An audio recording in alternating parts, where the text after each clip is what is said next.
the next exercise we're going to talk about is the FDP, FDS grip.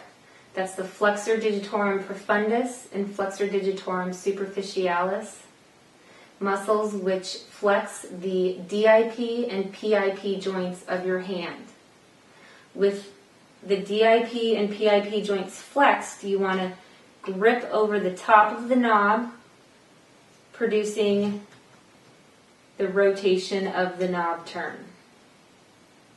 You really want to emphasize bending and straightening of the joints as you produce that rotational movement. This promotes an excellent exercise for tendon glide, and it also provides a good exercise to promote the EDC clawing position, providing a nice intrinsic stretch to the palm of your hand.